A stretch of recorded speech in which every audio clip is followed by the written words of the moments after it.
ikaonekana kuna gari nyeupe ambayo hatukuweza kuijua namba, watu wakamchukua wamempeleka kusikojulikana.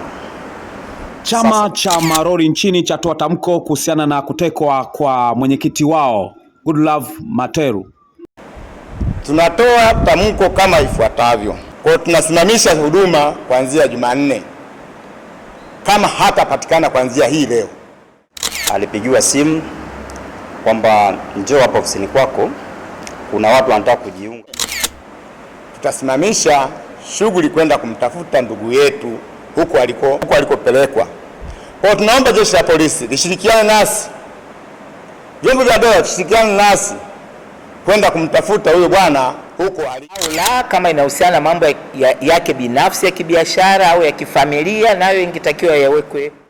Makamu mwenyekiti wa chama cha madereva nchini Yohana Mwanyaga aeleza jinsi ambavyo mwenyekiti wao alivyotekwa.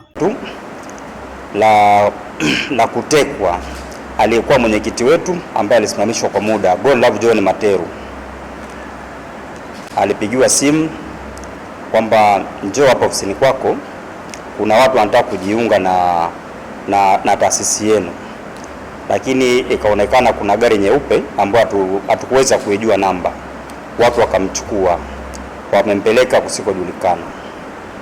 Sasa basi sisi kama alivyotangulia kusema katibu wa kamati hii, hatuna mengi ya kusema zaidi ya kwamba tunawaomba wahusika, sababu serikali kazi yake ni kuwalinda, jeshi la polisi kazi yake ni kuwalinda raia na mali zao. Tunaomba tushirikiane kumtafuta huyu kiongozi wetu mpaka tuhakikishe apatikane. Kama ana makosa kwa yale aliyoyaongea, apelekwe vyombo vya ulinzi, vyombo vya sheria, apelekwe mahakamani, mahakama itafsiri sheria, iangalie kama ana hatia, basi wajibike kwa makosa yake. Hilo ni moja. Lakini la pili, kabla ya kukamatwa watu kama wanakamatwa wa viongozi, serikali imeiomba sana ijiulize kwa nini nafikia watu wanakamatwa, hasa viongozi wa madereva. Kwenye nchi hii madereva ni kama watoto yatima, hawasikilizwi. Mwanasheria wa chama cha madereva maroli nchini, wakili msomi Alois Komba, alitoa rai kwa serikali, hasa jeshi la polisi pamoja na mwanasheria mkuu wa serikali.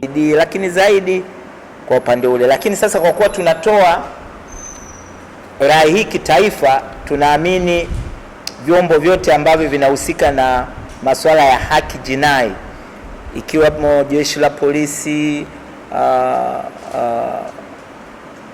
mkuu wa masuala ya mashtaka DPP, mwanasheria mkuu wa serikali ambayo ndiye mshauri mkuu kwa serikali, na ikitokea mambo kama haya lazima vyombo fulani ajaribu kufuatilia. Inabidi atusaidie kujua kwamba huyu mwenzetu, dereva mwenzetu huyu, na alikuwa mmoja viongozi katika vyama hivi vya madereva, na kwa kuwa alikuwa mbele sana katika kudai haki za madereva kwa waajiri, lakini vile vile haki zile ambazo hata serikali ilikuwa inaambiwa itazame iweze kuzilinda. Na wengine tunahisi kwamba pengine pote yake inatokana na hizo harakati zake, au la, kama inahusiana na mambo yake binafsi ya kibiashara au ya kifamilia, nayo ingetakiwa yawekwe wazi.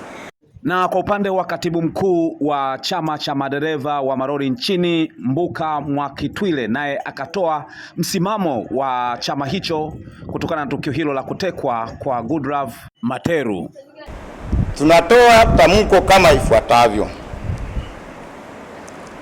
Leo Jumapili tarehe 8,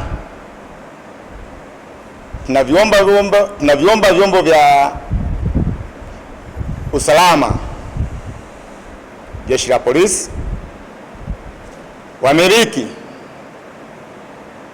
pamoja na sisi madereva, tunatoa tamko kama ifuatavyo. Kuanzia leo mpaka ifikapo kesho Jumanne, tutasimamisha shughuli kwenda kumtafuta ndugu yetu huko alikojificha, huko alikopelekwa.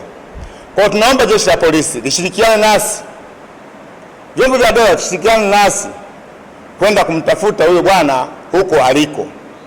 Kwa hiyo tunasimamisha huduma kuanzia Jumanne kama hatapatikana kuanzia hii leo. Wamiliki hatuna ugomvi nao, vyombo vya dola hatuna ugomvi navyo, ila tunavialika vyombo hivi kwenda kumtafuta ndugu yetu. Hatuna ugomvi na serikali, hatuna ugomvi na wafanyabiashara, ila kuna maandiko hata kwenye Biblia yanazungumza kwamba tunajifunza kwa Biblia. Kama mimi Mkristo, imeelezea kuna mtu alikuwa na kondoo 100, kondoo mmoja akapotea. Katika kondoo 100 akaacha wale 99, akaenda kumtafuta yule kondoo aliyepotea.